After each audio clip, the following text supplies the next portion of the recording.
Good morning, everybody. This is your favorite aspiring revolutionary here, a wandering author, reminding you that we are all the authors of our own lives.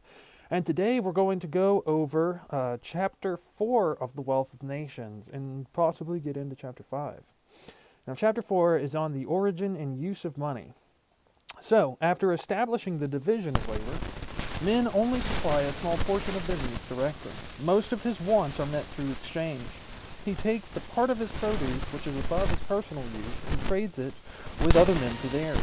Society develops into a commercial organism, and every man evolves into something resembling a sort of merchant. Early in its development, Smith supposes the mechanism of this trade would have been slow and cumbersome. One man might have had extra of something, like meat, and another may be willing to purchase it. However, if the buyer had nothing the first man wanted, trade would not take place. For this reason, we can imagine early man was likely to keep a few readily acceptable commodities on hand. There have probably been several such items used for this purpose in antiquity. Cattle were stores of value in some cultures, and as inconvenient as it sounds, we often find records showing how many cattle were traded for something. For example, in the Iliad by Homer, he tells us the armor of Diomedes were worth 9 oxen, while that of Glaucus fetched 100. Salt has also been used in Rome and Abyssinia, shells in India, and tobacco in Virginia. However, in all civilized cultures, people eventually have turned to metals as a way to facilitate commerce. And today we're starting to trade digital assets, like Bitcoin. Metal tends to last forever, or at least as long as other commodities, without degradation, and you can divide them easily. You can also fuse smaller bits of metal into a larger piece. And these properties make it superior to every other tradable commodity for the facilitation of commerce. You can cut a cow in half, but you cannot put them back together. And as soon as you cut the cow in half, it starts to degrade. We'll put it that way. If you wanted to buy salt, but only had cattle to trade, you couldn't just cut one of them in half. You had to buy a whole cow's worth of salt. Ancient Spartans used iron, Romans used copper, and of course gold and silver have been utilized since the days of the Old Testament by numerous cultures. The earliest incarnations of metallic money was in the form of crude bars. In Pliny, the historian tells us Rome did not implement copper coinage until the time of Servius Tullius. However, two problems arise when handling crude metal bars: weighing them and assaying them. With precious metals, even a small difference in weight can affect the value a great deal. So to trade effectively, you need accurate scales and weights. Assaying metals was even more difficult, but unless it was done, people were liable to fraud and manipulation. Someone could disguise copper as gold, greatly inflating its value. Preventing such abuse led to the creation of public institutions, such as the mint, to guarantee the purity of traded coins. A public stamp would be added to coins as a mean of assurance. These signified that the coin in question had a minimum amount of metal in them. The first of these stamps only guaranteed the underlying asset's purity, and not its weight. When Abraham paid Ephron for the fields of Machpelah, he paid with silver shekels. Before William the Conqueror established coined currency, Saxon kings received payment in kind. In other words, as provisions or victuals, which is basically food.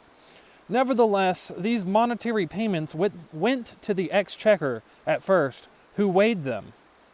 So they would weigh their food payments. The problem of accurate measurement led to the establishment of coins. Stamps on these told you about the weight and purity. Denominating coins let officials express the weight and quantity of metals contained therein.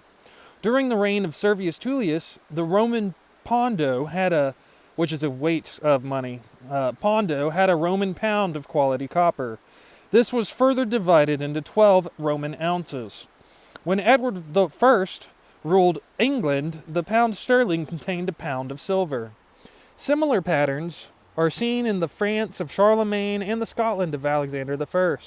In England, France, and Scotland, a penny was comprised of a pennyweight of silver, otherwise known as 1/20th of an ounce. Shillings also appear to have their origins as a unit of weight. Smith notes that throughout history, states and rulers have debased their currencies to their subjects' detriment. Pliny's history records the Roman coin's diminishment, falling to 1/24 its original value by the end of the Republic. He remarks how these changes enabled states to pay their debts while inflating the money supply. However, this had unintended consequences and fulfilled obligations only in appearance. Creditors never received the full amount of currency owed while debtors benefited from the inflation. Smith's view is that debasement is always ruinous to creditors and beneficial to borrowers. Although this is how money came to be, we must still examine what rules govern its use. Value can mean two things: an expression of some object's utility or its purchasing power. Smith refers to these as value in use and value in exchange. We could also say use value and exchange value, respectively. Typically, things with great value in use have no exchange value, while those with the greatest exchange value are not very useful. Diamonds can purchase a lot, but can be used for very little. Next, we will cover how commodities are priced, the parts of these prices, and why prices fluctuate. Chapter 5 of the real and nominal price of commodities, or their price in labor and their price in money. So basically, a quick synopsis of Chapter 5 is Smith dissects the real and nominal prices of both labor and money. And what a real price is its actual cost, while a nominal price is its cost when it's denotated in money.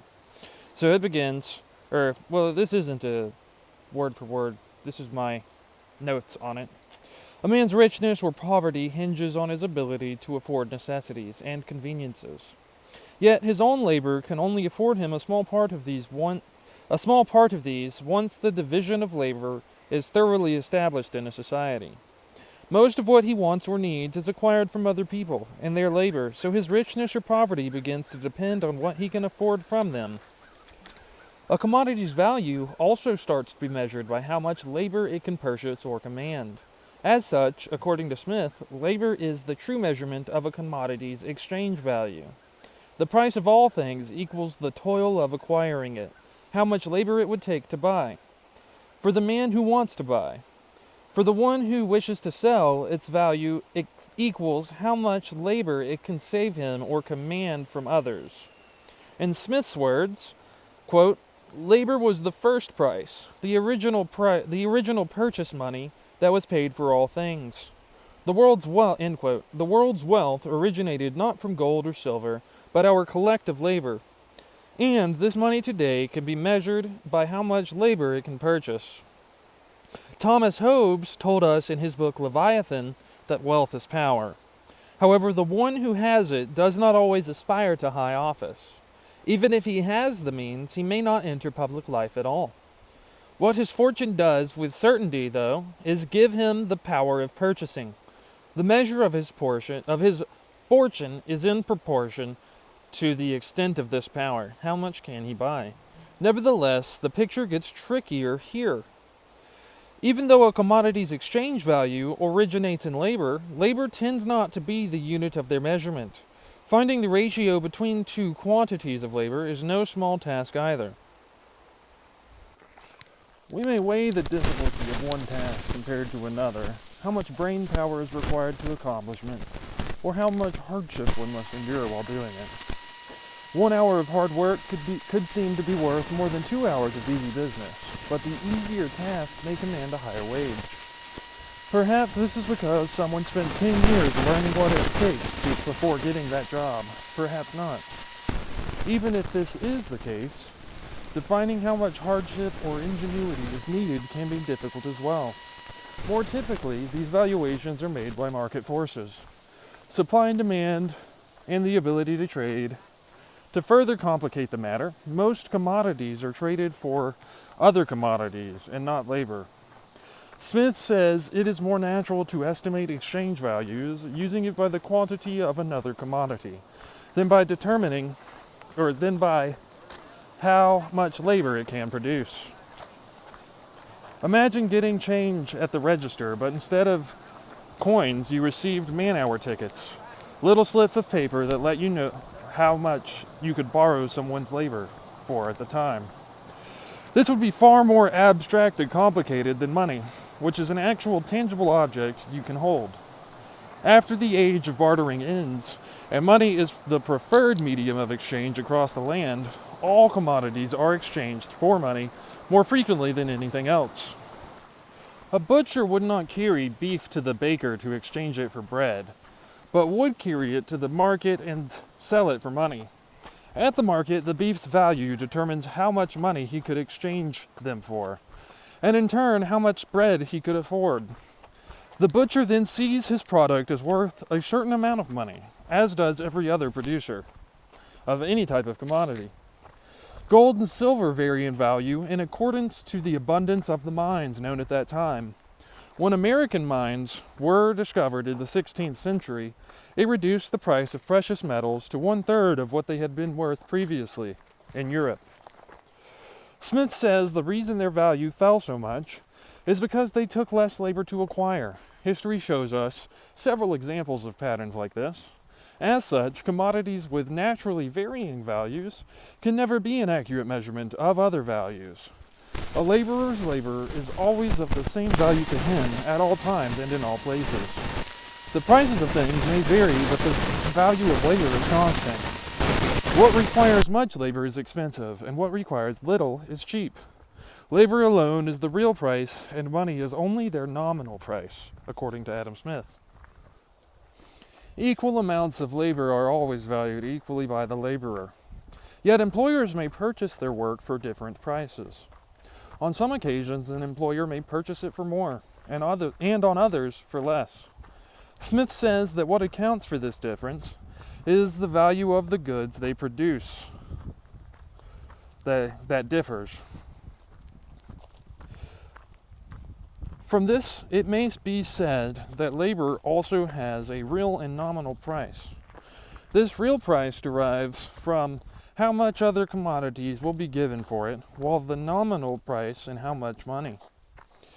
So literally, the real price is how much labor or product it can acquire, while the nominal price is just the price tag in terms of money.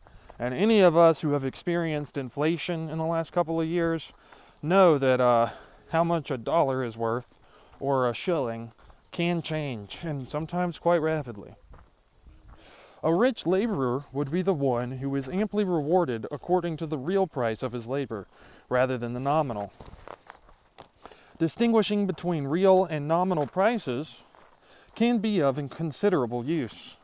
The same real price never varies, yet on account of the fluctuations of silver and gold's value, the same nominal price can have very different meanings. Smith cautions his readers to pay attention to this when setting rents on an inherited estate. If they want this rent to always be the same in real terms, they must not ask for money in nominal terms. He warns us that a set money rate would be at risk of currency debasement and in the value fluctuations of precious metals. And currency debasement is what we're experiencing in America today, where the literal value of the coins or money or paper money is decreasing. Princes and states have often felt their interests were best served by decreasing the purity of their coinage, and they almost never augment or add more metal to them. And the modern equivalent today with our paper money system or electronic money system is simply to print more money. Smith's belief is that in all nations throughout history, the quality of their coinage has decreased continually. This trend tends to decrease the real value of nominal money rents. When mines were discovered in the Americas, they drastically diminished precious metal pricing in Europe. He saw that these prices continued going down during his time, albeit at a slower rate. And for that reason, rent money should not be gathered as quantities of coins, but rather in ounces of pure gold or silver. By decree, English rents were ordered to be paid as corn, and these corn rents had retained their value compared to the ones denominated in money. During the reign of Elizabeth, 1/3 of the rents were reserved to be corn, while the other 2/3 continued to be gold and silver. On a real value basis, by Smith's time, the corn rent had grown to be worth twice that of the money rent, despite only being 1/3 of the nominal value. Since the reign of Philip and Mary, English currency saw very few changes, so most of this loss in value was from decreasing silver prices. It's hard for us nowadays to recognize there may have been a time where silver prices were actually going down. We've seen almost nonstop increases in the precious metal prices since World War II.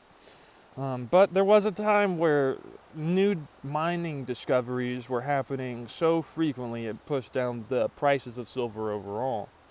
So, when silver's loss of value combines with the force of debasement, lowering the quantity of metal contained in a coin, the overall loss of purchasing power is still greater. In Scotland, currency had been debased to a greater extent than England, Scotland and France. Certain ancient money rents were reduced to almost nothing through these mechanisms, despite having been of considerable value at their inception. Labor's value will more closely follow corn's price over long spans of time than it will gold and silver. From this perspective, we could say that at distant times, corn will retain the same value, so one could purchase equal quantities of labor. The real price of labor varies upon the occasion. Societies advancing to opulence spend more liberally than ones that are standing still, and even more so than in those that are regressing. Other commodities will purchase greater or lesser quantities of labor, in proportion to the subsistence it can afford at a particular time. Even though the real value of a corn rent varies far less from decade to decade than that of a money rent, which varies from year to year. Smith says the monetary cost of labor remains stable from year to year, similar to the corn rent. His belief is that it accommodates to the price of life's necessities, at least to the average of it. Corn's ordinary price is tied to the value of silver, and that fluctuates with the richness of the mines and by how much labor is required to produce it. Also, there can be times during famines and, according to the seasons, where there can be drastic short-term changes to the value of corn, but in general, it actually holds its value better over a time span of hundreds of years than silver did, at least in the time of Smith. The price of silver hardly varies from year to year, but can vary greatly from century to century. Likewise, corn's price can remain the same for long periods, affecting the money price of labor. Meanwhile, on occasions, corn may double or triple in price compared to the previous year. However, when the price triples, its real value will also increase by triple. Yet the money price of labor continues to be the same during these variations. Considering this, labor is a universal and accurate measure of value. We can use it to compare commodity values across time and cultures. What Smith is saying here is that we can look at how much work it took to acquire a particular thing, and that gives us a better definition of its value than looking at its price tag. Just think, more or less an hour of minimum wage today will buy you a combo at a fast food restaurant, and it was basically the same, more or less, back whenever the minimum wage was first instituted, like over 50 years ago. The real value of commodities cannot be estimated over the centuries by looking at the silver prices. Using labor, we can compare them from century to century and year to year. Corn prices are a good unit of comparison on the order of centuries, and silver is better if we're looking at a time span of individual years. When we establish perpetual rents, or even long-lasting leases, distinguishing between real and nominal prices may be of some value. However, this practice is not worthwhile in day-to-day transactions. Real and nominal prices are in exact proportion to one another in a particular time and place. If you can acquire more money for a commodity at the London market, then more labor can be demanded of it then and there. If we are examining one time and place, money is the true measure of all commodities, exchange value. But this is only the case if time and location remain the same. Zoom out, and no regular proportion can be found between the real and monetary price of any commodity. Nevertheless, merchants always have to consider the money price. 1/2 of an ounce of silver could fetch more in China than a whole ounce in England, though this is less the case today than it was in the age of global markets, compared to when Smith was alive. If merchants can purchase something for half an ounce of silver in Canton, then resell it for a whole ounce in London, they would make a 100% profit on the trade. Today, those kinds of trades are rare. There is something called arbitrage that does still occur based on regional fluctuations in the price of things, but these regional fluctuations tend to be much smaller now that we have a globalized economy. However, the labor value of this silver will not matter as much to the merchant who executed this trade. Therefore, the nominal or money price is what determines whether trading is worthwhile. As such, these values regulate the entirety of business in common life, and we should not be surprised money prices capture our attention in daily life. An economist may find some value in the comparison of real prices across times, though. This difference is equivalent to the power some commodity wields over people's labor. In these cases, we should not use how much silver was exchanged for it, but rather how much labor was used to purchase it. Yet knowing the exact price of labor across time and space isn't an exact science. Corn pricing, on the other hand, has been recorded regularly throughout history, and thus are more often known. For that reason, historical economists must satisfy themselves with these figures. Smith tells us that in the development of industry, commercialized nations have found multiple ways to coin metals for money. Typically, gold has found use for the largest sums, then silver, and finally copper for the smallest. Almost all nations have placed a peculiarly high value on one of the three, and this has tended to be gold on most occasions. However, it can be whatever metal was first established as currency in that particular nation. For example, Romans are said to have only had copper coinage until 5 years prior to the First Punic War, when they waged successful battles against Carthage, and this was recorded by Pliny, the historian. Then, and only after, silver coins began to enter circulation. In the days of the Republic, copper was forever the preferred medium of exchange. Roman accounts and assets were always denominated in sestertii, a silver coin. Nonetheless, a sestertius was based on 2.5 asses, which was comprised of copper.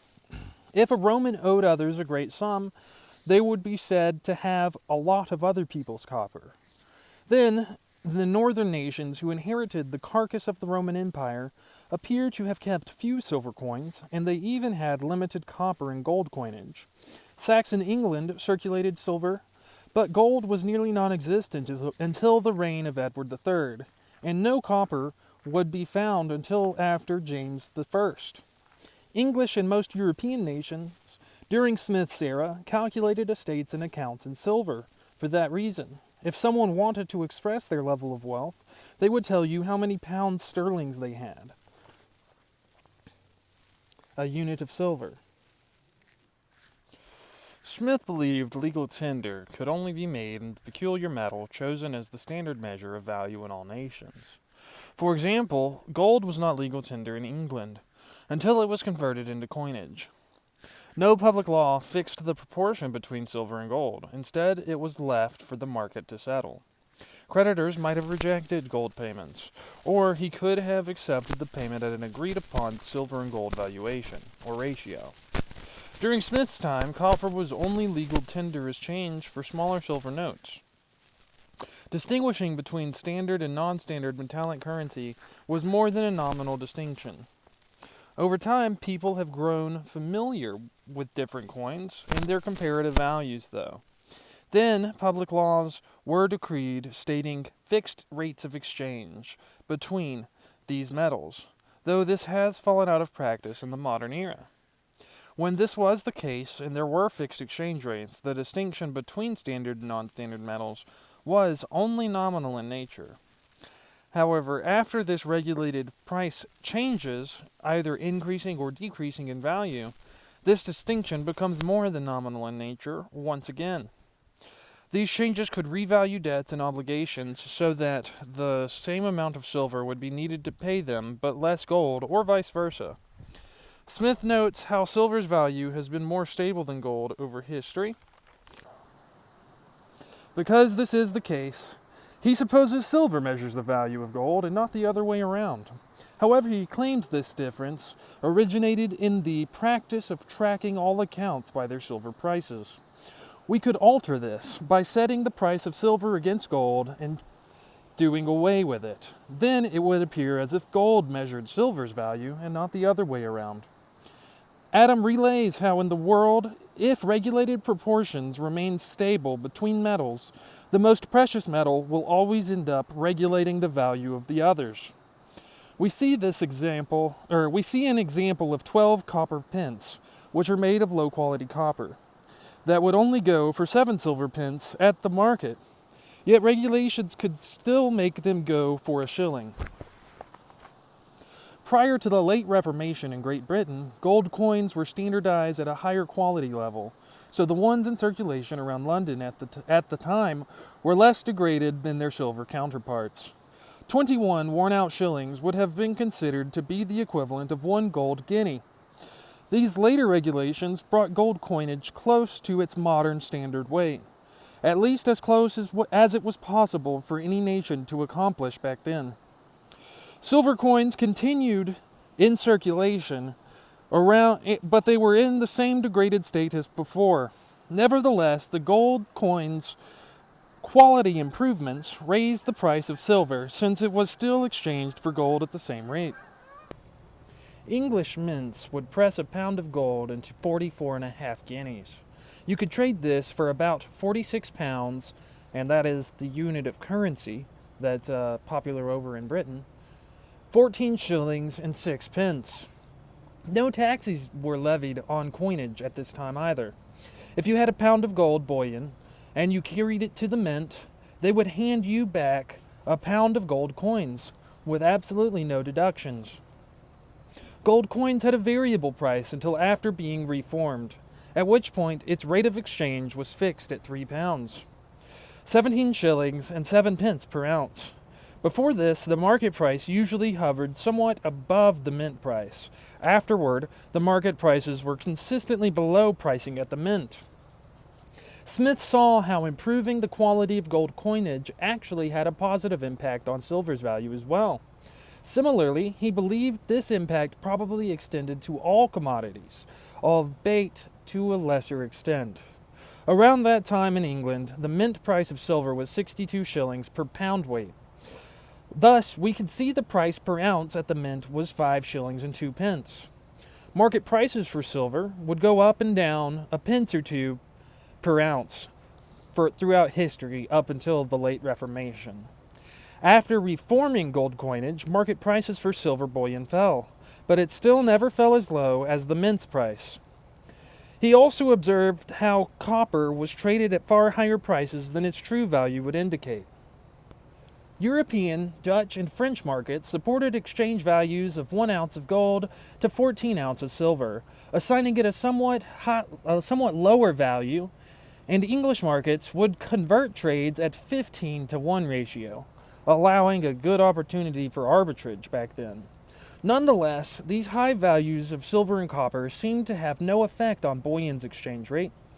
During the reign of William III, silver coins were reformed, and silver bullion prices stayed above prices at the mint. John Locke believed all these elevated prices were a result from regulations permitting bullion exports while prohibiting coinage exports. So basically, only bullion could be sent abroad, and coinage was legally required to stay within England's domain. Locke's inclination was that permission to export raised silver bullion price and demand more so than coins. When Smith was around, there was a similar permission to export gold bullion, along with a similar regulatory environment stopping the export of coins.